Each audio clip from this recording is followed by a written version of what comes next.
Oh, il disait de toute façon que je meurs maintenant, que je meurs un peu plus tard, quelle importance, il dit. On ne sortira jamais de ce camp. Là, il y avait des pendaisons, il pendait 2, 3 ou 4 gars, et on ne connaissait jamais la raison exacte pour laquelle il les pendait. C'est-à-dire que les chefs de camp, c'était des brutes, bien entendu. Mais le pire, c'était les capots. On m'avait dit surtout n'y va jamais parce qu'il y a des sélections. Le lendemain, il y avait la sélection. Et là, on se disait de toute façon, même si on sort, on ne pourra plus vivre. On nous dit, voilà, vous allez prendre une douche, déshabillez-vous. Et ce luxembourgeois avec qui je travaillais m'a dit un jour, tu ne devrais pas rentrer au camp. Vous allez tous être exterminés. Ces 9 lettres résonnent comme le symbole d'un crime de masse. Derrière ces murs, des centaines de milliers de vies ont basculé. Fauchées par la folie d'un régime, la folie d'un système et la volonté criminelle d'un homme. À quelques kilomètres de Cracovie, en Pologne, s'étend un immense complexe divisé en 3 camps. Auschwitz I, initialement conçu pour les prisonniers politiques et soviétiques, Auschwitz-Birkenau, centre d'extermination, mais également plus grand camp de concentration du régime nazi. Et Auschwitz III Monowitz, camp de travail rattaché à l'usine IG Farben. Entre 1941 et 1945, en l'espace de seulement 4 années, plus de 1 100 000 personnes y ont trouvé la mort. Parmi elles, des prisonniers politiques, des résistants, des soviétiques, des tziganes, des handicapés, des homosexuels et une grande majorité de juifs. Plus de 1 million. Il y a eu des scènes d'enfer, d'horreur. Il m'a dit, Léon, laisse-moi, sinon on va mourir tous les deux. On avait le moral à zéro, on savait qu'on allait mourir à Birkenau. Sur ces images, des femmes, des enfants, des personnes âgées. Ils ne le savent pas encore, mais tous se retrouveront d'ici quelques minutes tués par cette usine à mort. Pensée, construite et façonnée pour éliminer à grande échelle sans laisser de traces. Avec cette lugubre invention imaginée par les nazis, la chambre à gaz. De l'autre côté, sans connaître le sort de leurs proches, des prisonniers de travail dont le calvaire ne fait que commencer. Un cauchemar où seulement une minorité vivante est ressortie de ces camps après la guerre. Dans cette vidéo, je vais vous raconter l'histoire et le témoignage de ces survivants, ces hommes et ces femmes qui se sont battus pour raconter leur histoire. Aujourd'hui, je vais vous raconter l'enfer d'Auschwitz, l'usine de la mort, l'histoire d'un génocide à grande échelle. Le sujet étant assez dense à traiter, cette thématique fera l'objet de 2 vidéos. Voici donc la première partie.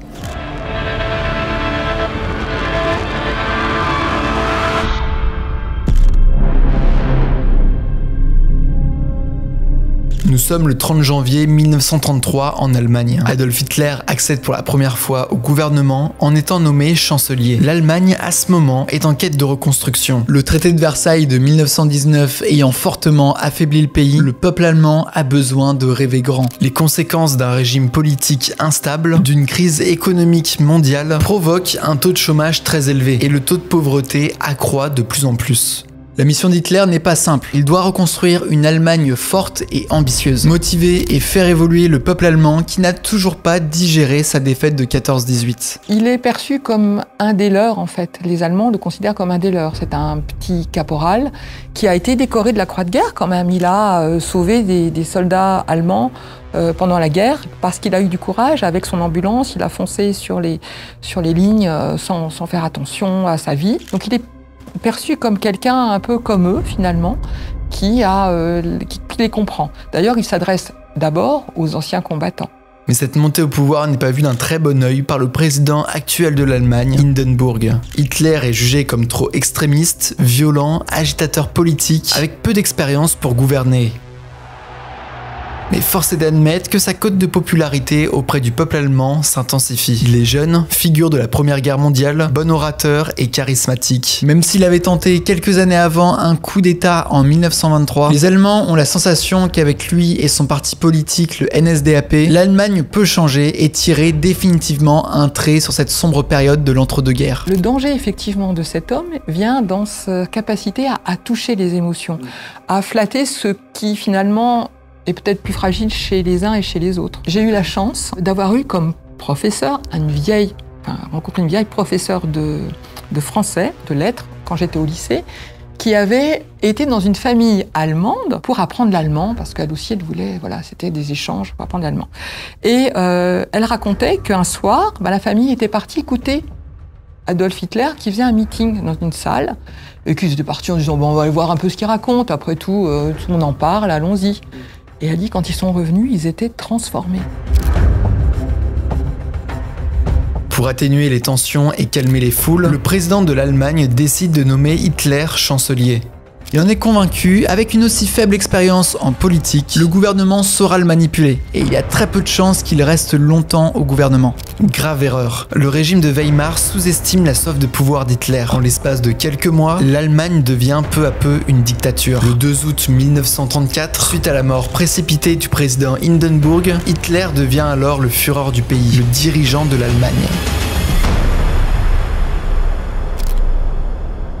Plus de retour en arrière possible, plus rien n'arrêtera la quête de pouvoir d'Hitler et sa volonté fortement assumée de détruire ce qu'il appelle les sous-hommes. La hiérarchie raciale qu'Hitler prône depuis ses débuts en politique place la race aryenne, les Allemands, au sommet de cette liste. Selon lui, la race aryenne est née pour gouverner et est supérieure à toutes les autres races. Ensuite, sous cette race aryenne, les apparentés, les scandinaves et anglo-saxons, puis les sous-hommes, tziganes, polonais, russes, les personnes de couleur noire, destinées à être des esclaves au service de la race aryenne. Et pour finir, ce qu'Hitler considère comme une menace, comme un parasite qu'il faut impérativement dominer, le peuple juif. On a effectivement, comme je vous le disais, des soldats africains qui provoquent une sorte de haine raciale, déjà, à cette période-là. Et j'ai retrouvé dans les archives des textes, des discours faits par Ebert, qui est donc chancelier de la République de Weimar, qui dit que la haute culture allemande ne peut pas être souillée par des soldats de basse culture que sont les Noirs. Et déjà, on a cette idée qu'on ne doit pas souiller la culture allemande d'une basse culture. Donc cette notion de race supérieure et inférieure existe déjà dans les années 20. Dès 1935, les lois de Nuremberg sont adoptées par le régime nazi. Désormais, l'exclusion des juifs d'Allemagne devient officielle et légale dans le pays. Les juifs allemands perdent leur citoyenneté, ils sont interdits dans la fonction publique, les relations entre les juifs et les non-juifs deviennent illégales et les écoles n'acceptent même plus ces enfants dans leur établissement. Hitler, aidé par son ministre de la propagande Joseph Goebbels, met en place une propagande XXL dans tout le pays pour attiser la haine du peuple juif. Selon lui, les juifs sont responsables de la défaite de l'Allemagne durant la Première Guerre mondiale, mais également de tous les malheurs qu'a connus l'Allemagne. En 1938, c'est la bascule. Le 7 novembre, un juif polonais de 17 ans assassine un diplomate allemand. Hitler et Goebbels profitent de l'occasion pour ordonner aux sections d'assaut et la SS de brûler, saccager des commerces, synagogues, écoles, etc. Une centaine de juifs sont alors tués dans les rues de Berlin et environ 10 000 sont envoyés à Dachau, l'un des tout premiers camps de concentration du régime, ouvert quelques mois après l'arrivée d'Hitler au pouvoir. Cet épisode, appelé la Nuit de Cristal, marquera un tournant dans la Shoah. C'est la toute première fois que le régime assume aux yeux de la population allemande de tels actes criminels.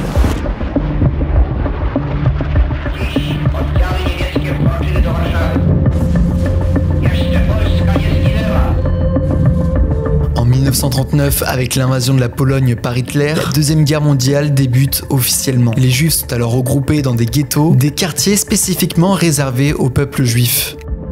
Et à côté de ça, les Allemands commencent à exécuter par balles de plus en plus de Juifs dans les territoires de l'Est comme la Pologne. Et à partir de janvier 1942, durant la conférence de Wannsee, le régime nazi met en place un plan d'extermination des Juifs, appelé la solution finale. Cette solution finale n'a qu'un seul but, exterminer à grande échelle tous les Juifs d'Europe. Les nazis en sont certains, s'ils veulent gagner cette Seconde Guerre mondiale, cela se fera en éradiquant les Juifs.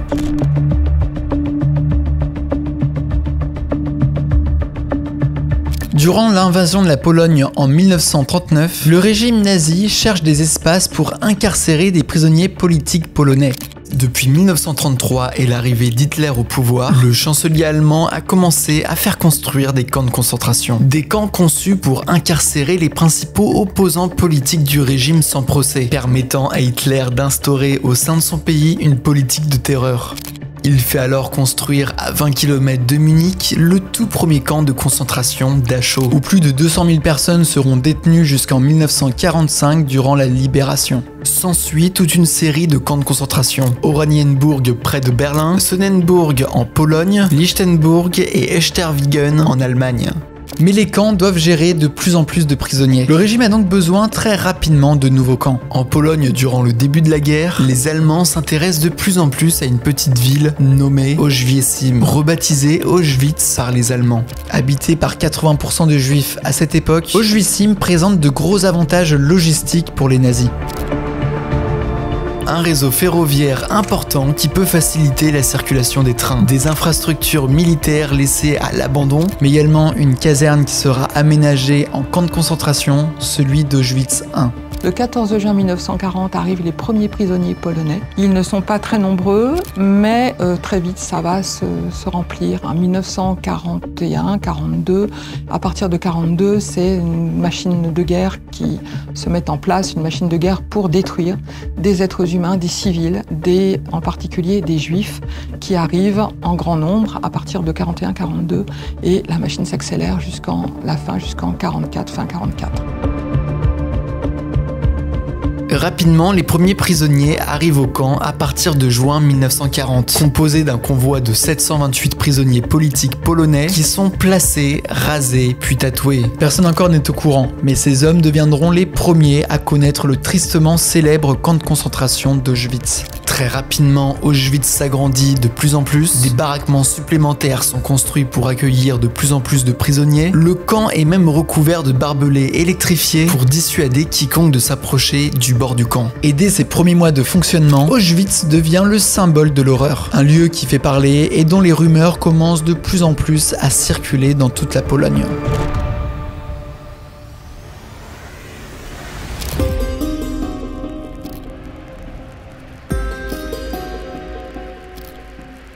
Comme nous l'avons vu, dès 1933 et également une forte avancée à partir de 1939, le régime nazi fait construire des camps de concentration. Ces camps étaient uniquement destinés à faire travailler intensément et affaiblir physiquement et moralement les détenus. L'objectif premier n'était pas de tuer en masse ou d'éradiquer une population, même si la mort était omniprésente à cause des conditions de détention. L'objectif était d'instaurer une terreur et ainsi dissuader toutes les personnes de s'opposer au régime d'Hitler. À partir de juin 1941, l'opération Barbarossa est lancée par Hitler, visant à envahir l'Union soviétique qui était jusque-là un allié stratégique du Troisième Reich. L'opération signe la rupture définitive entre les deux pays. Cette division a alors pour conséquence d'ouvrir les portes d'une guerre d'anéantissement et de tuerie de masse dans toute l'Europe de l'Est. Les Einsatzgruppen, unités mobiles d'extermination du Troisième Reich sous les ordres d'Heinrich Himmler, haut responsable nazi, s'en prennent à des civils et fusillent des centaines de milliers de juifs directement dans les fosses communes. En Ukraine, durant le massacre de Babi Yar, plus de 33 000 juifs sont assassinés entre le 29 et 30 septembre 1941. De toute l'histoire de la Seconde Guerre mondiale, il s'agit du plus grand massacre de la Shoah par balle. Mais c'est un processus très lent, très choquant et très violent. Heinrich Himmler, assistant à l'un de ces massacres, prend conscience que la Shoah par balle n'est pas efficace. Alors bien sûr, j'utilise le terme efficace pour parler du point de vue du régime nazi. La Shoah, qu'elle soit par balle, par gazage et j'en passe, c'est très choquant. Et en mémoire à toutes les victimes, je me permettrai pas personnellement d'utiliser le terme d'efficacité. C'est une parenthèse qui me paraissait très importante pour éclairer en fait ces tournures de phrases. Devant la lenteur de ce processus de Shoah par balle et soucieux des effets psychologiques sur ses soldats, Himmler franchit alors le cap et met en place un prototype de chambre à gaz.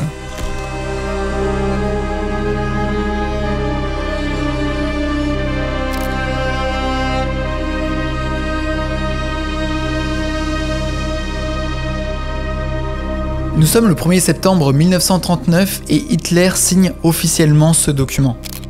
Le Reichsleiter Buller et le docteur en médecine Brandt sont chargés, sous leur propre responsabilité, d'étendre les pouvoirs de certains médecins de manière à ce que, selon le jugement humain, les malades incurables puissent recevoir la mort par grâce après une évaluation critique de leur état de santé.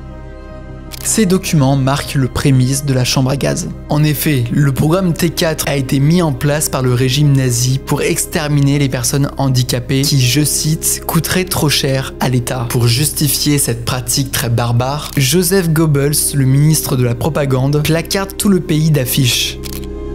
Ce malade coûte 60 000 Reichsmarks. Pour la santé du peuple, éliminons les vies inutiles. Noir malade mental coûtant 35 000 Reichsmarks. Camarade, c'est aussi ton argent. Quand il est arrivé au pouvoir en 1933, il a déjà mis en place une politique de la population. On élimine tous les handicapés. Alors, handicapés, allemands, juifs, non-juifs, peu importe.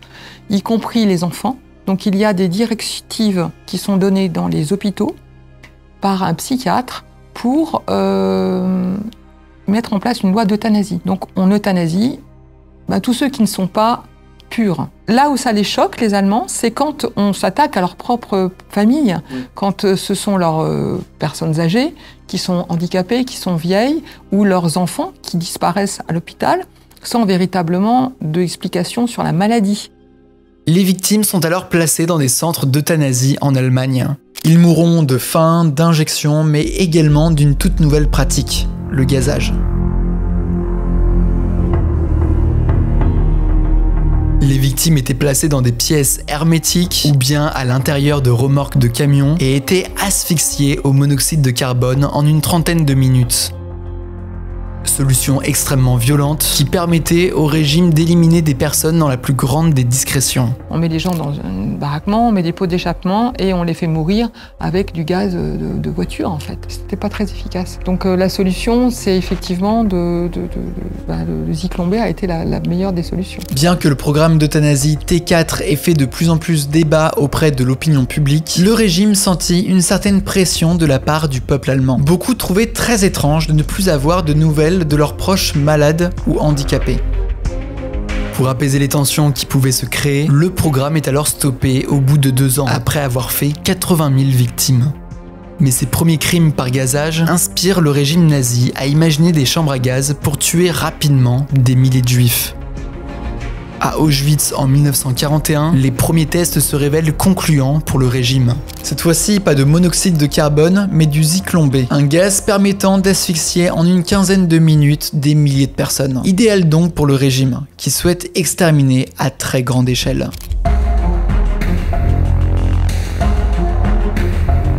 Par la suite, des dizaines de centres d'extermination sont construits à l'est de l'Europe, Belzec, Treblinka, Sobibor ou encore Birkenau, le plus grand centre d'extermination. En 1942, la machine est officiellement lancée. La solution finale débute.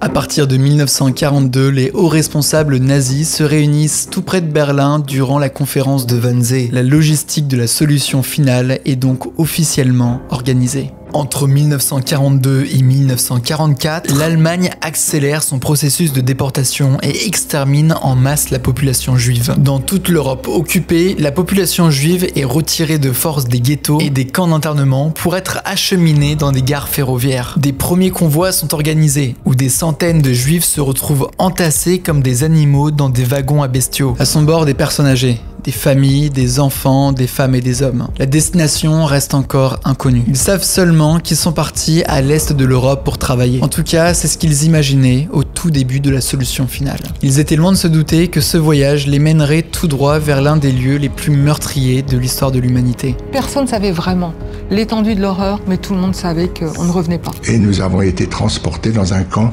soi-disant de travail. Il nous dit, voilà, vous allez aller en Allemagne, vous allez aller travailler dans des usines, vous serez bien traités et vous allez travailler correctement et surtout, nous comptons sur vous, pas de sabotage parce que si vous n'êtes pas correct, nous serons sévères et impitoyables. Encore, a-t-il dit, vous avez de la chance parce que vous allez en Allemagne, vous allez travailler et après la guerre, vous reviendrez tranquillement chez vous, alors que nous, nos enfants, nos jeunes sont actuellement à Stalingrad en train de se faire tuer, alors soyez contents.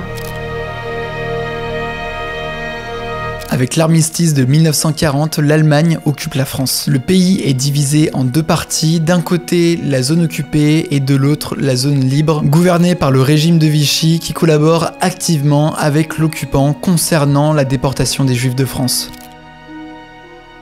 Dès 1941, la gendarmerie française, avec l'appui des nazis et du régime de Vichy, arrête les hommes juifs étrangers. Ils sont envoyés dans des camps d'internement, Drancy, Pithiviers, Royalieu et Beaune-la-Rolande. Raoul Zivieznik, rescapé d'Auschwitz, raconte comment s'est passée son arrestation. Il était chez lui avec sa famille, les Allemands sont venus suite à une dénonciation, lui et son père ont été envoyés au camp de Royalieu où ils étaient affectés à quelques tâches obligatoires. Et j'ai commencé à aider mon père à s'habiller. Il tremblait littéralement. Et tout d'un coup, l'Allemand demande à ma mère quel âge il a en allemand. Ma mère lui dit 16 ans. Il me regarde, je faisais déjà 1m80, je pesais 85 kilos, j'étais déjà un gaillard. Il m'a dit en allemand, du kommst Smith, tu viens avec. Et j'ai pas eu le temps beaucoup de m'habiller. Et ils nous ont embarqués, ils nous ont emmenés au commissariat. Raoul avait 15 ans et est resté 3 mois avant d'être transféré au camp de Drancy, séparé de son père. À ce stade-ci, beaucoup pensaient que les mineurs allaient être relâchés tôt ou tard, que seuls les hommes majeurs allaient être détenus. Mais malheureusement, ces camps d'internement ne seront qu'un avant-goût de ce qu'allait réellement être le camp d'Auschwitz. Le matin, les internés avaient le droit à un bol de café, le midi, un bol de soupe, et le soir, un morceau de pain avec seulement un bout de saucisson. Et déjà une politique de privation et de chantage qui s'instaurait dans ce camp. Samuel Chimise, alors âgé de 20 ans, raconte avoir pu, à l'aide d'un précieux contact avec un gendarme, recevoir et écrire des lettres à sa femme. Ce gendarme me servait de boîte à lettres entre ma femme et moi. Il allait voir ma femme à la maison, me rapportait des nouvelles de ma femme, des lettres de ma femme, et sortait les lettres que moi je lui donnais, aussi bien à moi que des lettres de mes copains. C'était le seul gendarme que j'ai connu humain. Mais des cas comme celui-ci, c'est relativement exceptionnel. La plupart du temps, il n'y avait quasiment pas de passe-droit. Samuel, lui, est resté 1 année au camp de Pithiviers. Témoin, comme il l'annonce dans son témoignage, de la collaboration de la gendarmerie française avec l'occupant. La gendarmerie française et la police en généralement, enfin je vous parle surtout de la gendarmerie française, était d'un niveau extrêmement bas. J'appelle bas. Lorsqu'on est lâche, à peine les Allemands entraient dans Paris, la gendarmerie française, je le dis tout en étant filmé, parce que je ne crains pas de le dire, à peine les Allemands entraient, comme on dit vulgairement, ils se sont déculottés devant les Allemands, et plutôt que de défendre la France, ils ont défendu les Allemands. Celui qui essaiera de s'évader sera tué sur place. Et au meilleur des cas, si on l'attrape, au milieu de l'évasion, il ira en prison. Alors la prison, c'était des tôles ondulées en plein soleil, ça arrondit, des tôles ondulées, et on vous mettait là-dedans en plein soleil, et vous deviez rester le temps que ça plaisait aux gendarmes français. Donc vous voyez que la collaboration marchait très bien. Lorsque les Allemands parlaient de collaboration, ils savaient de quoi ils parlaient, croyez-moi.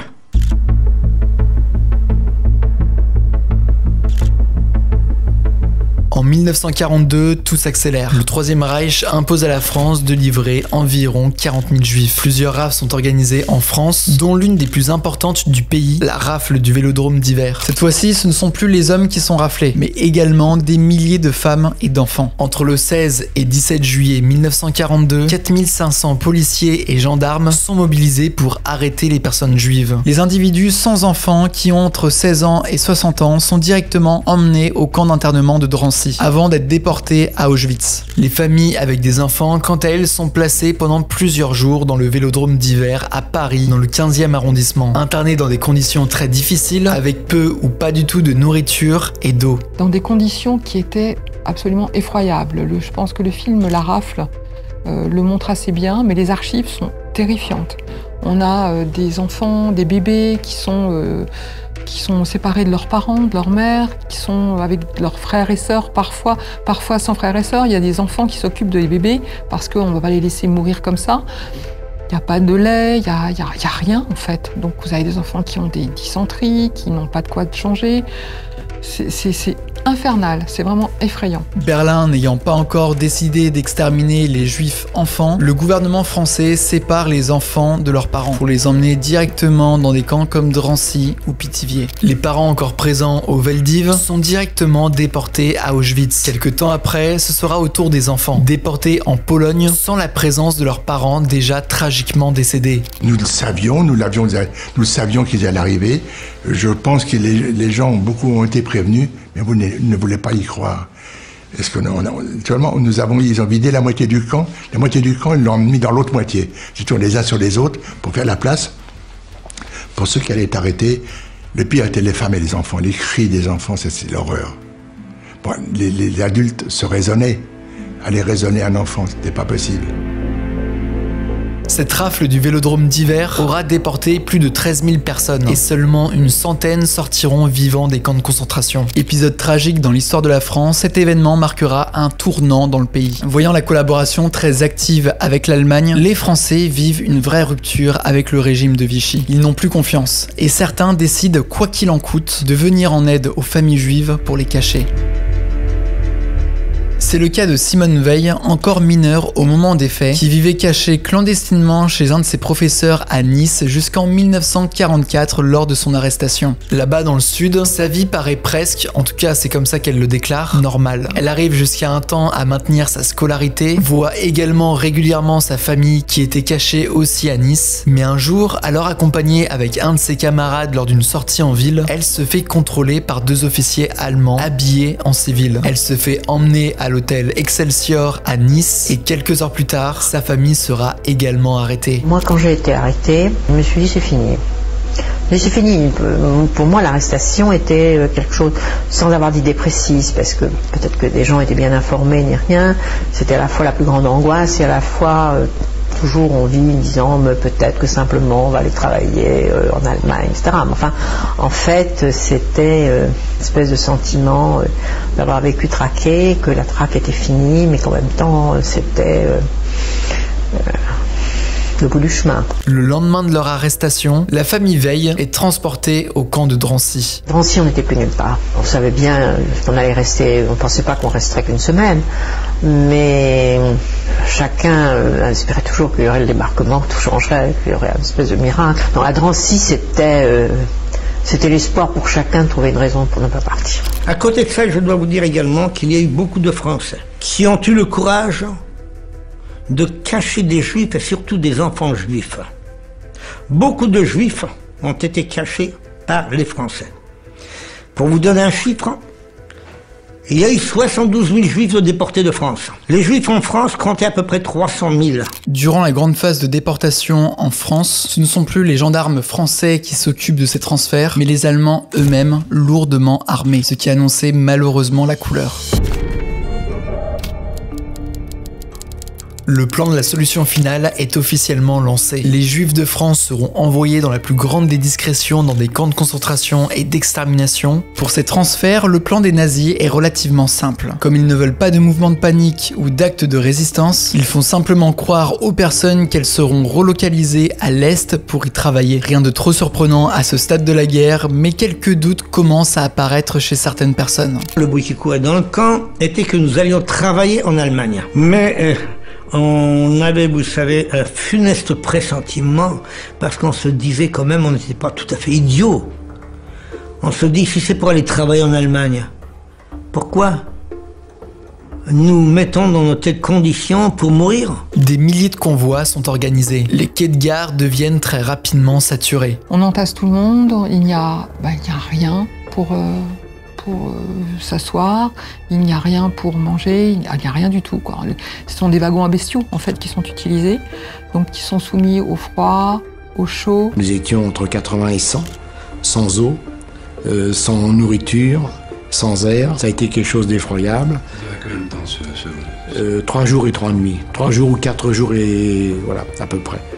Donc les gens au bord de la folie, tasser les uns sur les autres, pas la place de s'allonger, on manquait d'air, il fallait imposer une discipline pour pouvoir aller respirer. On était parqués par terre les uns contre les autres, Ça, je vois. Et 80 par wagon, je peux vous dire qu'on étouffait littéralement. Alors bien sûr, il y avait des femmes, des enfants et des vieillards qui étaient dans ce wagon. Les Allemands entassent dans chaque wagon à bestiaux une moyenne de 100 personnes, avec à son bord un seau en guise de toilette, pas d'eau et ni de nourriture. Les conditions de transport sont telles que les personnes les plus vulnérables commencent à mourir de soif, de fatigue et de chaleur. Dans les wagons, on s'installait. Au début, les choses étaient... essayer d'avoir le maximum un peu d'espace. Il y en avait qui chantaient, il y en avait qui rouspétaient, il y en avait qui essayaient de savoir aussi où on était. Donc rapidement repérer qu'on allait vers l'Est et vers l'Allemagne. Mais pourquoi les Allemands imposeraient-ils de telles conditions si leur seul but était de faire travailler les Juifs? N'est-il pas préférable que la main-d'œuvre gratuite arrive en bonne forme pour travailler efficacement? Ces questions inquiètent de plus en plus de personnes qui commencent à pressentir le pire. Durant ces plusieurs jours de transport, certains tentent de fuir en vain. André Berkover se souvient parfaitement de ce voyage si particulier. Alors que le train s'est subitement arrêté en plein milieu d'une forêt, les Allemands se sont aperçus que le sol d'un wagon était scié, permettant à certains de s'enfuir directement sous le train lorsque ce dernier était à l'arrêt. Les SS ont alors fait vider l'entièreté du wagon pour retrouver les responsables. Une fois retrouvés, les responsables sont subitement abattus sur place, dissuadant toute personne de s'enfuir. Ils s'en sont aperçus comme ça parce que avec la chaleur qu'il faisait, il y avait un soleil splendide. Il y en a un qui faisait le guet, il a passé la main au travers des barreaux du wagon avec une glace pour voir si la surveillance était effective ou non. Et avec le soleil et la réverbération sur le visage d'un feldgendarme, aussitôt il a fait arrêter le convoi. C'est comme ça que ça s'est passé. Alors donc ils ont fait remonter tout le monde dans le wagon, sauf les deux.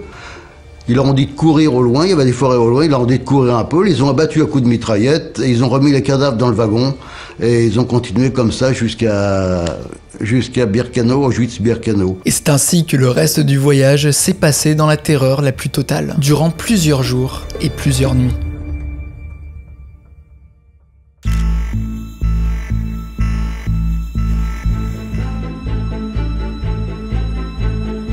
Lors de son arrivée en pleine nuit à environ 2h du matin à Auschwitz-Birkenau, Simone Weil se souvient d'un protocole très particulier qui avait mis en place l'organisation du camp. Le train s'arrête, des projecteurs, les portes qui s'ouvrent, raus, descendre en bousculant. Enfin, il y avait toute une mise en scène très...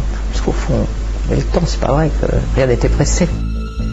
Dans le noir le plus complet, éclairé par de puissants projecteurs, les déportés sont sortis de force des wagons sous les coups des officiers allemands et des aboiements des chiens. Dans la plus grande incompréhension et le chaos le plus total, personne ne comprend réellement ce qui est en train de se passer. D'autant que pour instaurer une atmosphère de panique, les officiers SS pressaient fortement les personnes, comme si le temps était compté et qu'il fallait faire vite. Ils ont fait descendre les hommes valides, c'est-à-dire les jeunes comme nous, jusqu'à, je pense, 40-45 ans. On est descendu sur le quai de débarquement à Auschwitz. Et d'un seul coup, ils ont dit, vous laissez toutes les affaires dans vos wagons, parce que vous allez les récupérer après, vous en faites pas. Alors il y avait les SS qui étaient sur le quai, bien sûr, pour nous accueillir, avec des chiens qui étaient dressés pour mordre, c'était des vrais molosses, je me souviens toujours. Très rapidement, une sélection se fait près du train. D'un côté, les personnes entre 16 et 45 ans qui sont jugées aptes au travail, et de l'autre côté, des personnes âgées, handicapées, des enfants, ou bien des personnes présentant un quelconque signe de fatigue. Certains déportés encore mineurs se voient conseiller de mentir sur leur âge pour échapper de justesse aux chambres à gaz.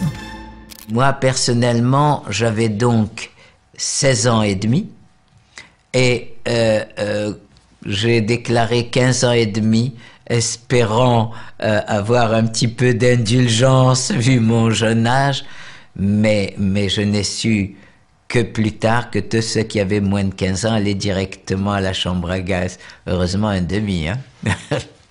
Écoutez, c'est pas dur. Quel que soit le geste qu'on faisait, à partir de là, c'était toujours à coups de crosse de fusil. C'était toujours schnell, schnell, schnell. vite, vite, vite. Dans une optique de constante manipulation et de tromperie, des camions étaient même présents pour faire croire aux personnes trop fatiguées qu'elles allaient être emmenées dans une infirmerie ou un lieu où elles pouvaient se reposer et reprendre des forces. Pour entrer encore plus dans le mensonge, les nazis mettaient sur ces camions des croix rouges pour duper encore plus la foule. Vous vous en doutez, mais au programme, pas de camp pour se reposer ni d'infirmerie, uniquement une destination finale vers les chambres à gaz de Birkenau. On nous fait descendre brutalement des wagons, des cris, des chiens. On nous fait aligner. Un homme en blouse blanche, c'est un médecin SS, nous regarde à peine. D'un mouvement de la main, il nous envoie à gauche ou à droite. Parmi la multitude de personnes présentes sur la rampe de sélection de Birkenau, certains se rendent compte de la présence de personnes en uniforme rayé, l'air pâle, amaigri, évitant le contact avec les futurs détenus. Ils ont dit, bon, vous laissez vos affaires et on va vous allez récupérer après. Et il y avait donc des déportés qui étaient déjà dans ce camp avant nous, qui étaient là avec des charrettes pour récupérer toutes nos affaires. Ces personnes sont en réalité des déportés, des prisonniers de travail, des internes d'Auschwitz, chargés de récupérer les bagages encore présents dans les wagons. À l'inverse des nouveaux arrivants, ils savent pertinemment ce que signifie le nom Auschwitz. Ils savent exactement ce qu'il adviendra de la file de gauche, ainsi que de la file de droite. Malheureusement, un protocole de sélection dont ils sont témoins pratiquement tous les jours. Les personnes jugées inaptes au travail doivent partir du camp. Des familles se retrouvent alors séparées, ça sera la dernière fois qu'ils verront leurs proches. Tous ne sont pas au courant, mais d'ici une trentaine de minutes, ils seront tués dans la plus grande des discrétions. L'autre file, appelée les Juifs de travail, se voit rentrer directement à l'intérieur des différents camps de concentration d'Auschwitz. En fait, les archives ont montré qu'il n'y avait pas tant de logique que ça. C'est ça qui est étonnant, c'est qu'il n'y a pas de rationalité toujours bien expliquée, puisque en fait, c'était en fonction des demandes et des besoins des usines. Ils disaient, aujourd'hui, on a eu 100 morts, donc on a besoin de 100 personnes. Ou alors aujourd'hui, on améliore la cadence, donc il nous en faut 200, il nous en faut 50, il nous en faut voilà. Donc c'est en fonction des demandes que le tri se faisait et le nombre de personnes était choisi. Ce jour-là, je vous l'ai dit, la veille, il y avait eu 1000 morts au camp de Birkenau. Il fallait donc remplacer les 1000 morts. Notre convoi se composait de 900 et quelques personnes. Tout le monde est entré au camp. Samuel Chimise se rappelle très bien de voir surgir en pleine nuit le chef du camp, le SS Rudolf Höss, pointant du doigt les cheminées du camp de Birkenau et l'épaisse fumée qui en sort. Vous êtes arrivés par cette porte ici à Auschwitz. La seule façon de sortir se fera par cette cheminée. Aucun de vous ne sortira d'ici vivant. Il nous a tous regardés, je me souviens, comme ça. Ihr Scheißjuden, un juif de merde. Ihr werdet alle kaputt sein. Vous êtes tous crevés. Et puis il est parti. Tous se regardent et comprennent directement où est-ce qu'ils ont mis les pieds. Qu'ils ne reverront plus jamais leurs proches partis quelques minutes plus tôt. Qu'ils vont devoir vivre l'enfer en plein cœur des camps de concentration d'Auschwitz.